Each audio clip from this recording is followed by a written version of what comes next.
시편 104편은 103편과 마찬가지로 내 영혼아 여호와를 송축하라 라고 시작하고 마지막도 내 영혼아 여호와를 송축하라 라고 마치는 시편 중에 하나입니다. 그러니까 103편과 104편은요.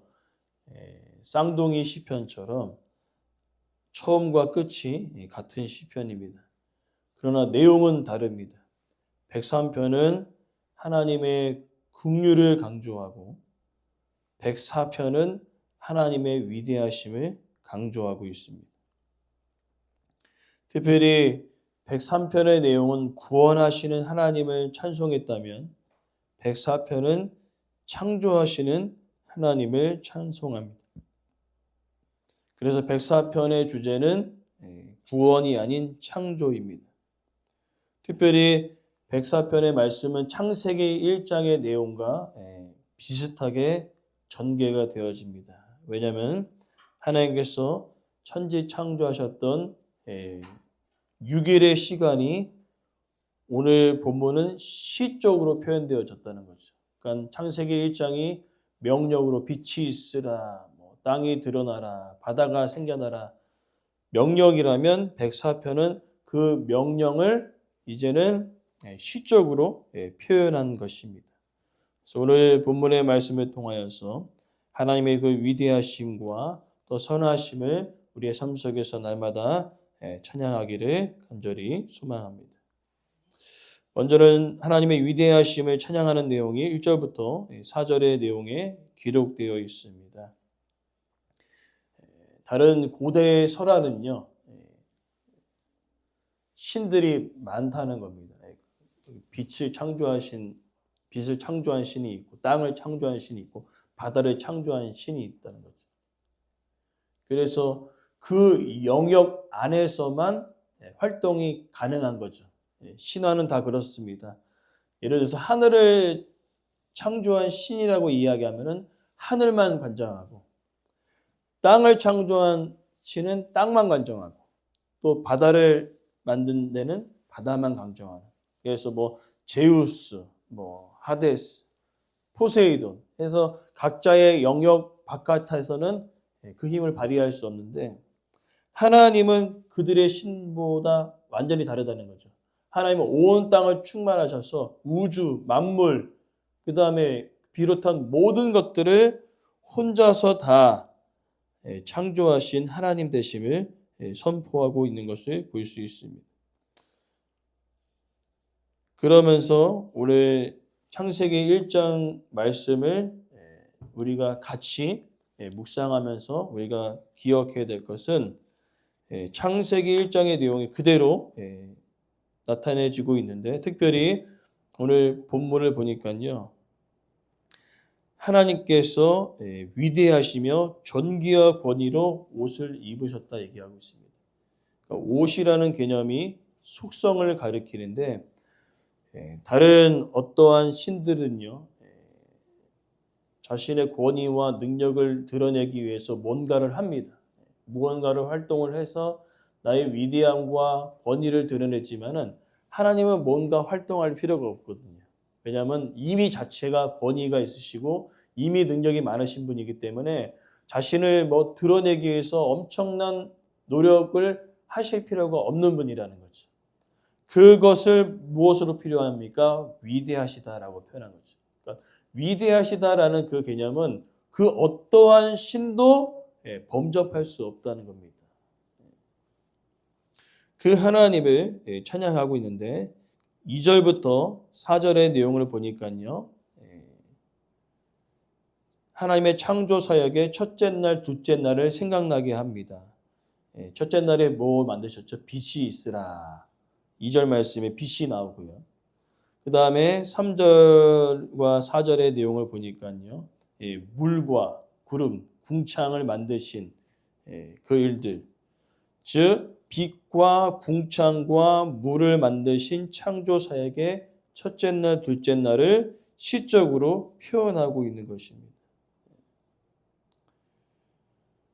단지 뭘로 만드셨습니까? 뭔가를 이렇게 조물락조물락 하셔서 뭔가 만드신 것이 아니라 단 한마디 말씀으로 선포함을 통하여 그 일들을 이뤄내신 것을 우리는 기억합니다.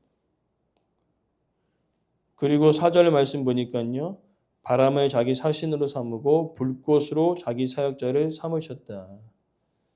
이 말씀은 하나님을 섬기는 천사들을 묘사하고 있습니다. 그 천사들은요. 바람처럼 번개처럼 여기저기 이리저리 다니면서 하나님의 사역을 감당하고 있습니다. 여기 불꽃으로 표현된 것은 번개입니다. 번개. 번개처럼 그냥 왔다 갔다 하는 거죠. 그러나 아래에서 봤을 때는요. 이 바람처럼 번개처럼 왔다 갔다 하는 그 천사들을 보면은 그들이 위대한 것처럼 느껴진다는 겁니다. 우리가 봤을 때는. 그래서 많은 사람들이 천사 숭배가 있는 그 이유는 하나님께서 만드신 피조물 가운데 하나인 천사, 이 천사들을 사람들이 숭배한다는 거죠. 와, 대단하다. 그러나 그것을 만드신 분이 누구십니까? 하나님 되시거든요. 그러기에 오늘 1절부터 4절의 내용 확실합니다. 예배를 받으시기에 합당하신 예배의 대상은 유일합니다. 바로 하나님이시라는 거죠. 그리고 그 하나님은요, 가만히 계신 것이 아니라 5절부터 9절의 내용은 우리의 삶의 터전을 주신 하나님 되심을 기억하고 있다는 겁니다. 셋째 날에 만드신 것들을 이야기하고 있는데 특별히 5절에 보니까 땅이 있고요. 그 다음에 6절에 바다가 있습니다. 그러니까 땅과 바다를 만드셨는데 아주 쉽게 만드셨어요. 물 보고 얘기합니다. 물아, 너는 저쪽에 가서 한 곳에 모여라. 모이니까 물이 바다가 되고 모이면서 드러난 땅이 이 땅이 되는 거죠. 아주 쉽게. 물이 한 곳에 쫙 있다가 물아 이쪽으로 한번 모여라. 모였더니 모이면서 드러난 묻이 땅이 되어지고 모인 것이 바다가 되어집니다. 아주 쉽게 하나님께서 땅과 바다를 창조하신 것을 볼 수 있습니다. 그러면서 우리가 기억해야 될 것은 하나님께서 땅의 기초를 만드시면서 경계를 만드셨다는 거예요. 경계. 물이 땅으로 완전히 들어와서 점령하지 못하도록 하나님께서 물의 경계를 정하여 주셨다는 것입니다. 현재 과학자들도 이 미스터리를 풀지 못한다는 겁니다. 이 바다가 엄청나게 몰려오면서 파도가 형성되어지는데 모래사장으로 딱 오면 어떻게 됩니까? 큰 파도도 갑자기 잠잠해져요. 그러니까 이것을 과학적으로 풀 수 없다는 겁니다. 이거 어떻게 이런 일들이 있을 수 있을까? 당연히 풀 수 없죠. 하나님이 만드셨는데. 그러면서 과학이 발달하면 발달할수록 무엇을 이야기하냐면은 이것을 만드신 신이 반드시 존재한다.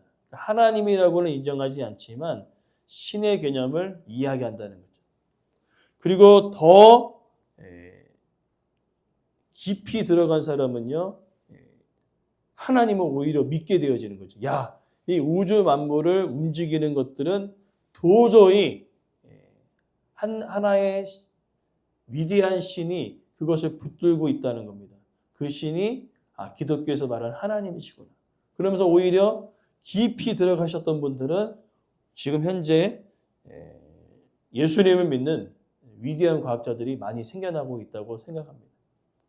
그러니까 하나님 보시기에는요, 아주 미미한 것들을 알고서 막 대단하다 얘기하는데 하나님은 그거보다 더 위대하시거든요.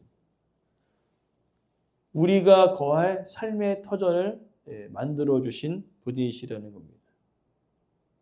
그렇기 때문에 여기서 강조하는 것은 뭐냐면은 하나님의 보호하심 가운데 우리는 늘 살아가고 있다라고 이야기하고 있습니다. 그러나 이 삶의 터전을 한번 깨신 적이 있습니다. 하나님께서요. 물이 절대로 땅을 뒤덮을 수 없는데 딱 한 번 노아의 홍수 때 물로 완전히 세상을 뒤집어 놓지 않습니까? 그러나 그때보다 더 무서운 사건은 마지막 때입니다. 예수님께서 다시 오실 때 완전히 땅과 이 모든 것들이 다 뒤틀려 버리고요. 새 하늘과 새 땅을 하나님께서 만들어 주셔서 만물을 새롭게 하시는, 그러니까 인간들의 욕심을 통하여서 하나님께서 만드신 자연 만물들이 완전히 다 파괴가 되지 않았습니까? 요즘에는 이제는 사계절이 없어진 것 같아요. 가을 잠깐 있다가 바로 겨울이 온 것 같습니다. 왜 그렇습니까? 오존층이 박살나면서 이제는 기후가 덥거나 춥거나 중간이 없는 거죠. 누가 했습니까? 인간이 했거든요. 근데 그 깨어진 모든 만물들이 주님 다시 오실 그때 모든 것들이 다시 한번 이 천지 창조 때의 사역처럼 그들이 다시 회복되어지는 일들이 일어날 것을 이야기하고 있습니다. 그러나 놀라운 사실은 하나님께서는 삶의 터전만, 그죠? 삶의 터전만 만들어 놓으신 것이 아니라 10절부터 32절의 내용은 그곳에서 살아가는 우리들의 삶을 붙들고 계시다는 것이죠.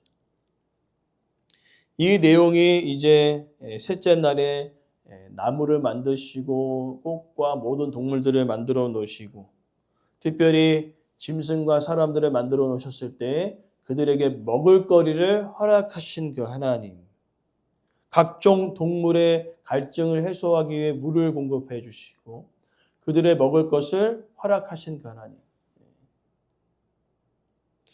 처음 에덴 동산과 같은 그런 모습들이 회복됐으면 저는 좋을 것 같아요. 그냥 채소만 먹어도 건강하잖아요. 모든 영양소가 그냥 채소만 먹어도 다 할 수 있을 정도.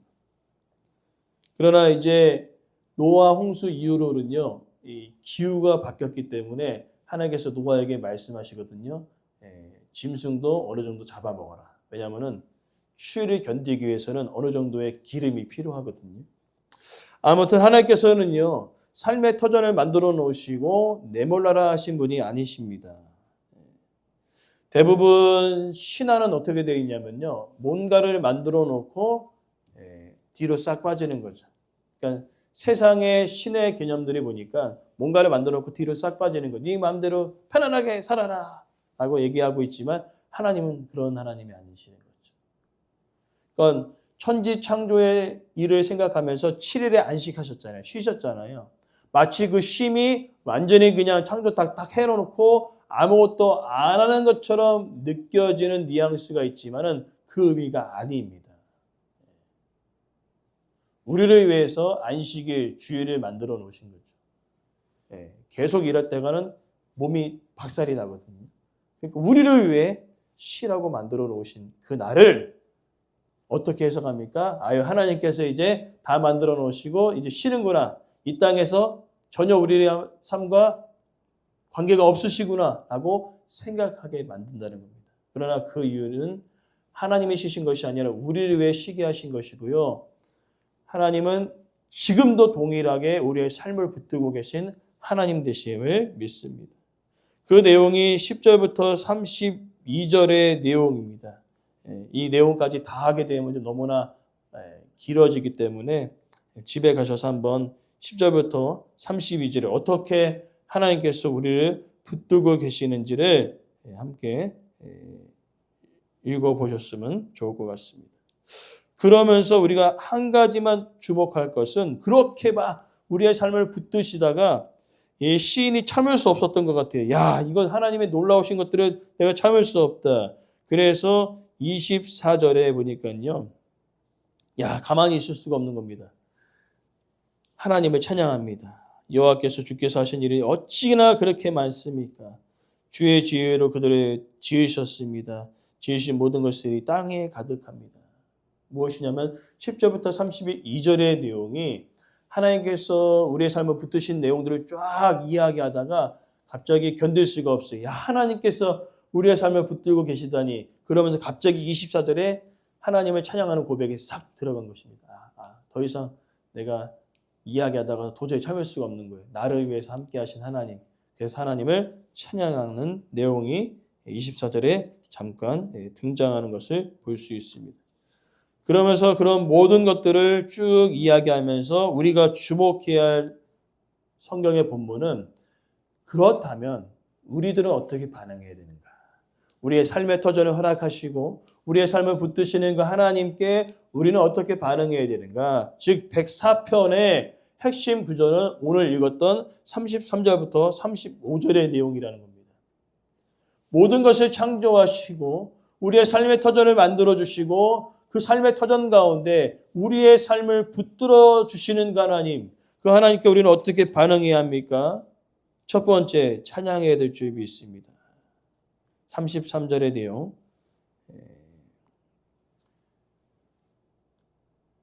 뭐라고 찬양합니까? 가끔 찬양하는 거죠.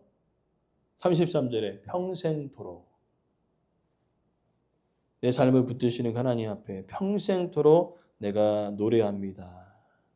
가끔이 아니라 살아가는 동안 늘 하나님을 찬양할 것을 이야기하고 있는 것이지.